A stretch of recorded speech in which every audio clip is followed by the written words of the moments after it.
Subscribe करें GST platform YouTube channel को और बेल आइकन प्रेस कर लें जीएसटी और इनकम टैक्स की वीडियोस सबसे पहले देखने के लिए।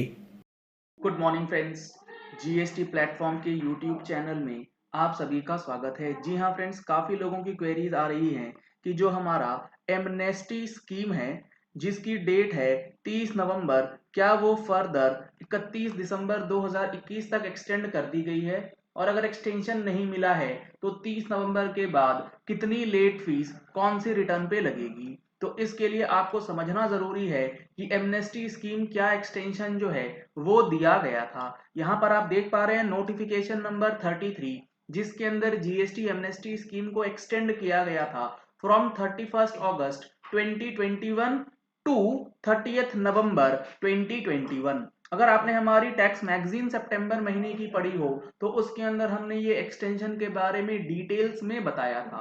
अगर आपको टैक्स मैगजीन की सब्सक्रिप्शन लेनी है तो टैक्स मैगजीन की सब्सक्रिप्शन के लिए नंबर्स आपको स्क्रीन पे दिए गए हैं। इन नंबर्स पे कॉल करके व्हाट्सएप करके आप मैगजीन डिटेल्स ले सकते हैं। अब इस रिलैक्सेशन के अंदर क्या चीजें बताई गई। Relaxation period for GST amnesty scheme was extended and it has been provided to the tax payers for non furnishing of 3B। और ये पीरियड कौन सा होगा, relaxation by way of reduction और waiver of late fee for delayed filing of GSTR 3B has been further extended to 30 November. Earlier, these restrictions, these relaxations were expired on 31st August। यानी कि 31 अगस्त से बढ़ा करके 30 नवंबर 2021 तक extension दिया गया था। 30 नवंबर के बाद अभी फिलहाल कोई फर्दर नोटिफिकेशन नहीं है। अब इस 30 नवंबर यानी कि कल तक अगर आप अपनी रिटर्न्स, कौन से पीरियड की रिटर्न, तो आपको यहां पर दिखेगा late fees for the delay in furnishing of 3B for the period July 17 to April 21। यानी कि जुलाई 17 से लेके अप्रैल 21 की जो रिटर्न है, इस पीरियड की रिटर्न अगर आप कल तक फाइल कर देते हैं तो आपको एमनेस्टी का बेनिफिट मिल जाएगा और आपकी जो लेट फीस है वो रिड्यूस्ड हो जाएगी। रिडक्शन किस अमाउंट का किया जाएगा, किस तरीके से किया जाएगा। अगर आप वो टैक्स पेयर हैं जिसका do not have any tax liability during the respective tax period, यानी कि जुलाई 17 से लेके अप्रैल 21 के पीरियड में आपकी जो रिटर्न्स फाइल होनी है वो नील की है, तो आपकी जो लेट फीस होगी वो हो जाएगी 500 रुपए मैक्सिमम, यानी कि 250 रुपीज सीजीएसटी और 250 rupees SGST.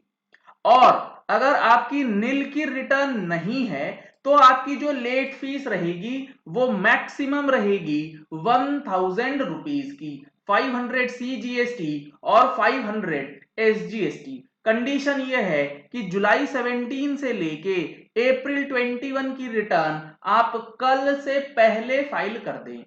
1 December 2021 and onwards अगर आप जुलाई 17 से लेके अप्रैल 21 की रिटर्न फाइल करेंगे, चाहे वो नील की ही क्यों ना हो, आपको ये 500 रुपए और ये 1000 रुपए का बेनिफिट नहीं मिलेगा।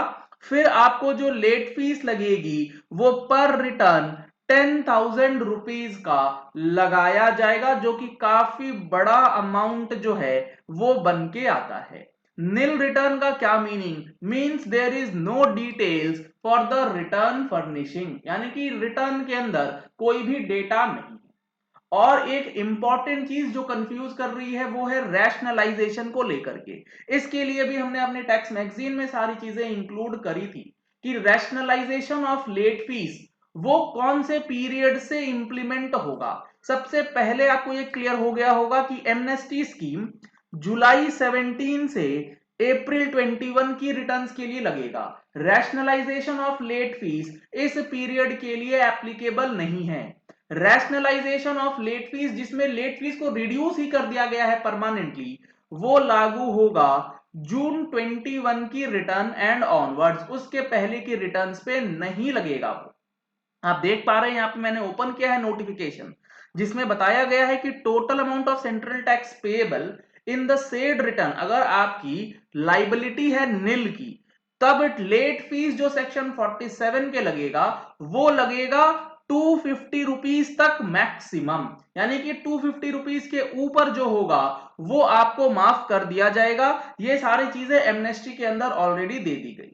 अब रैशनलाइजेशन की अगर हम बात करें तो रैशनलाइजेशन के लिए यहां पर सेकंड प्रोविजो जो कहता है कि total amount of late fee payable under section 47 of the said act for the tax period June 21 onwards, यानी कि जून 21 या क्वार्टर एंडेड जून 21 ऑनवर्ड्स आपको इस रैशनलाइजेशन का बेनिफिट मिलेगा for the purpose of GSTR 3B as well as GSTR 1। और rationalised late fees जो है वो इस टेबल के हिसाब से लगाई जाएगी।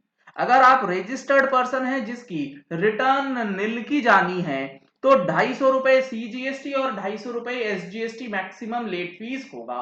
500 रुपए से ऊपर लेट फीस नहीं लगेगी।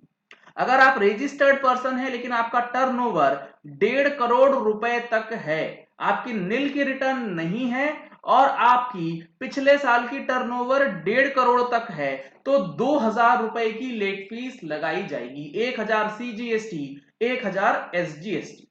अगर आपका टर्नओवर 1.5 करोड़ से 5 करोड़ के बीच में है, पिछले फाइनेंशियल ईयर का करंट टैक्स पीरियड में आपकी निल की रिटर्न नहीं है, तो आपकी जो लेट फीस लगेगी वो लगेगी 2500 सीजीएसटी एंड 2500 एसजीएसटी, यानी कि 5000 रुपए।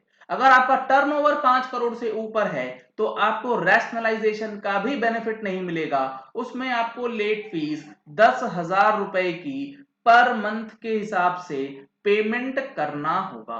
तो ये काफी इंपॉर्टेंट है कि एमएनएसटी स्कीम का बेनिफिट 30 नवंबर से पहले ले लीजिए, अदरवाइज उसमें जो लेट फीस लगेगी वो बहुत ही बड़ा अमाउंट बन के आ जाएगा जिसका पेमेंट आपके लिए लगभग इम्पॉसिबल हो सकता है अगर ये एक्सटेंशन फर्दर नहीं दी जाती है। और रैशनलाइजेशन जो है वो जून 21 से लागू होगा।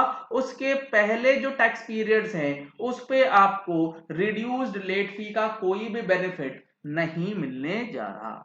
चलिए इस वीडियो को यही एंड करते हैं। आशा करते हैं कि आपको रैशनलाइजेशन ऑफ लेट फीस और एमनेस्टी स्कीम की एक्सटेंशन से रिलेटेड जो न्यूज है उसके बारे में अच्छी तरीके से समझ में आ गया होगा। अगर आपको मंथली अपडेट्स की रिक्वायरमेंट होती है तो आप हमारी टैक्स मैगजीन की सब्सक्रिप्शन ले सकते हैं जिसमें आपको जीएसटी और इनकम टैक्स की मंथली अपडेट्स जो है वो रेगुलरली मिलती है।